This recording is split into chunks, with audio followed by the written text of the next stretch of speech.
Good afternoon. This is our Period 5 review, a view of all of the chapters, very extraordinarily brief, but hitting some of the major topics that we need to understand.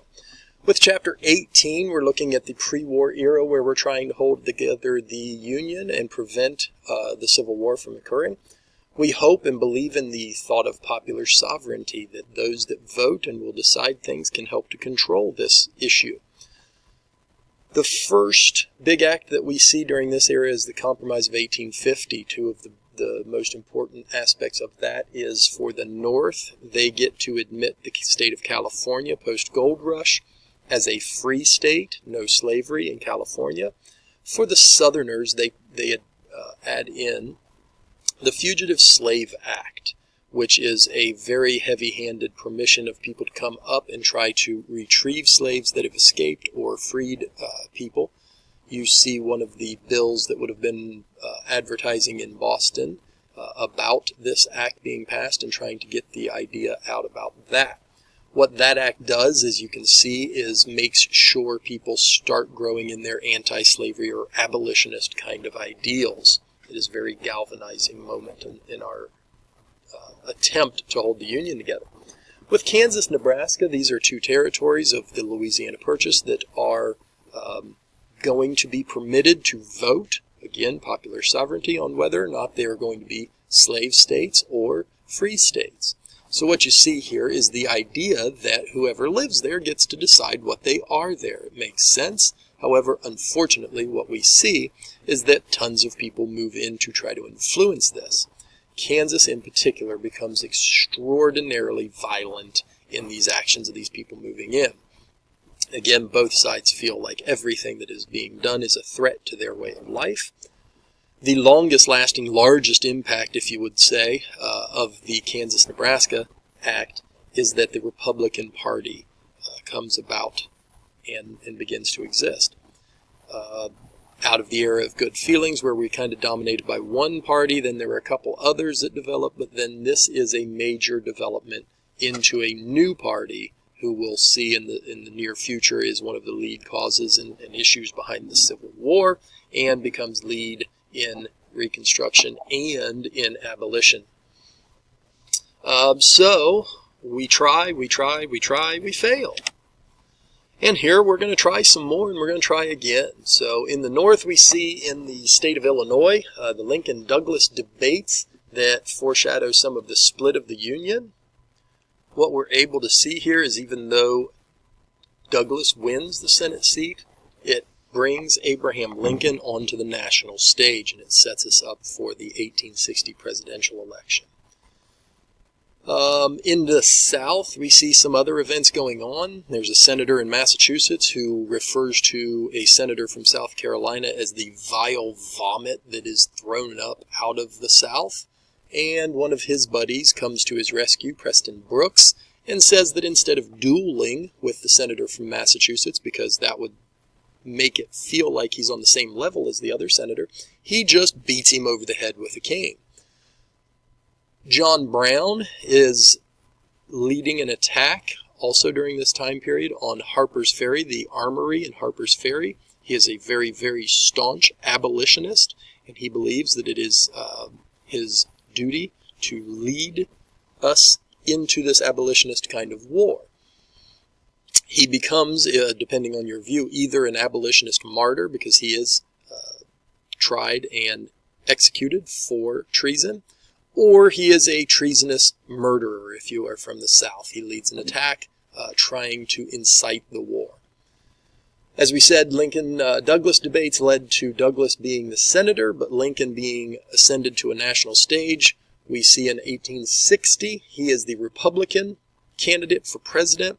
The Democratic Party splits itself into 3 different groups. And so Lincoln is led through. Whenever you see that, that is something that is continuous through time.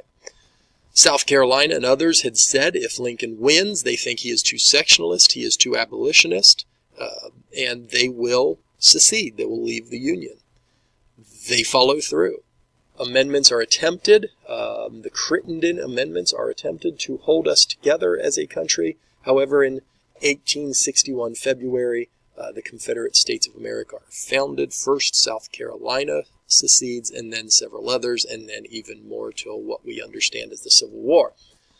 This whole era, at chapters 18, 19, the prelude to the war, reminds us of this growth of sectionalism and the difficulty that they never trusted each other. They knew something was going to happen, but they just couldn't believe that compromise would ever work. And when they tried compromise, that just always failed. There was something still hanging out there. Well, duh.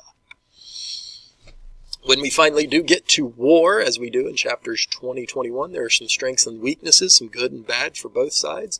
In the North, we see that they are a very economically strong, manufacturing-based side. They have a solid military, being the leader of the nation before that.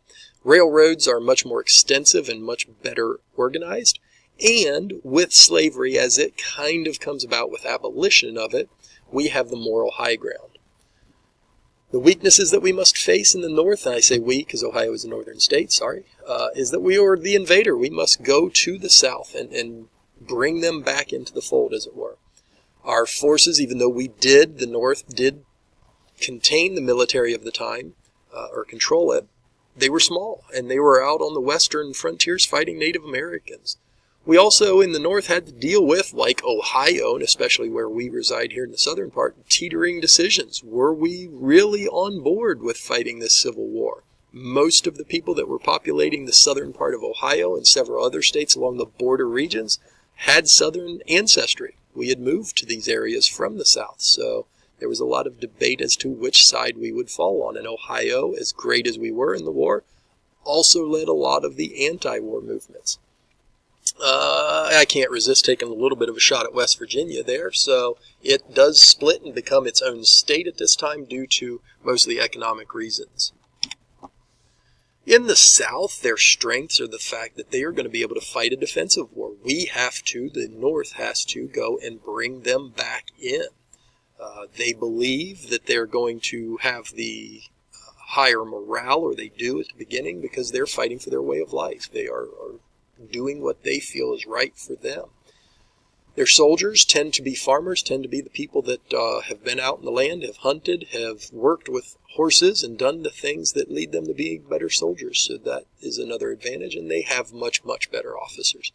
By the end of the war, the North has caught up to them and has experimented and done some good things, but the South leads the way there. The weaknesses, they have an agriculture-based society, but it's to produce cotton is the king. That's why it's called King Cotton. And they do not have the manufacturing, the stronger economic base. The North is able to blockade them with a stronger navy and keep shipments of goods that they need and food that they need from coming into the South. And then one of the keys that we talk about, or you'd see, is the fact that even though some of them may have wanted to help the South, most of the foreign countries that might have been their allies do not buy in. One of the key reasons being that strong aversion to slavery that most of those countries had developed. A couple of major battles and major ideas that go on in the war. Antietam in Maryland and Gettysburg in Pennsylvania. These are very, very needed victories for the North. I say sort of because Antietam, is sort of a victory. We didn't fully win that one. But the keys that this leads to is the fact that now the North has got some momentum, has got some power behind it, with finally leading to some good victories. Some things are going on out in the western part of the war very well for us as well. And it allows Abraham Lincoln to proceed with the Emancipation Proclamation, something that he needed to try to strengthen his election status and to once again raise morale, raise troops, and have a lot of other effects on the war. What we kind of do is it's bigger today than it probably was then, but it is at least this demarcation that we're going to be fighting this war to free slaves. It's something that happens. Just to the right of this picture is where Gettysburg's picket's charge would have occurred. This is called the high mark of the Confederacy because that's the furthest that they proceeded up and close to the lines and pushed the Union soldiers back. And it's the best part of the invasion until that charge massively fails and is repelled, and then the South kind of continuously gets pushed back throughout till the end of the war.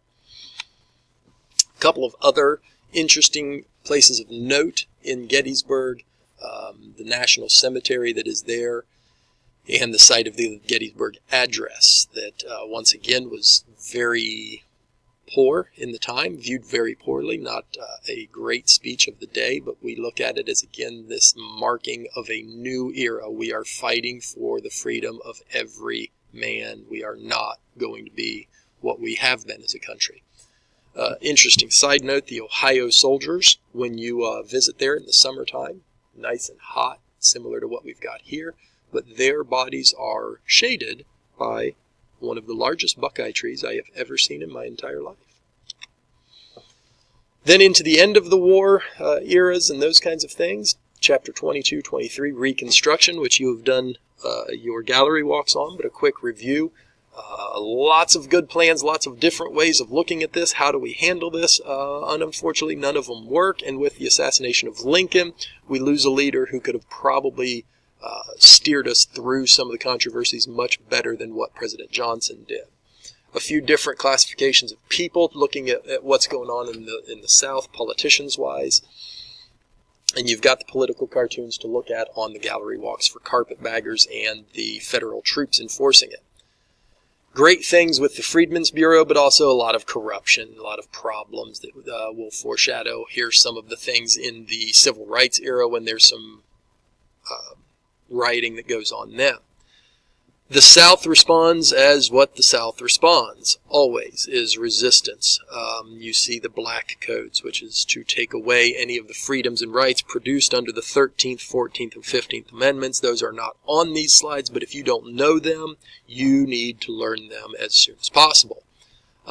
Jim Crow laws, which is a reference to a minstrel song, anti-black, so this is promoting segregationist society or splitting of society. It is strengthened by the Supreme Court case Plessy v. Ferguson.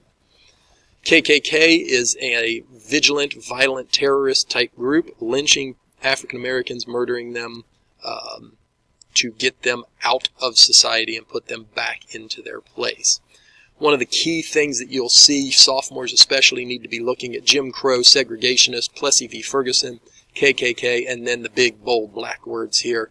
Unwillingness to change their racist ways creates a rolling back of society. This is where we see the growth of sharecropping, tenant farms, and voting restrictions, and this is the key for you guys as we move forward towards your end-of-year test. Big ideas that we'll be hitting very fast and very soon. This is the conclusion. So again, I know it was fast, I know it is short. It is not the detail that you need in total, but hopefully gives you some of the key ideas that if you come and look at this and then go back to your notes and reviews and your terms, you should be able to do fairly well on our test. Thank you for listening, and I hope you have a great day.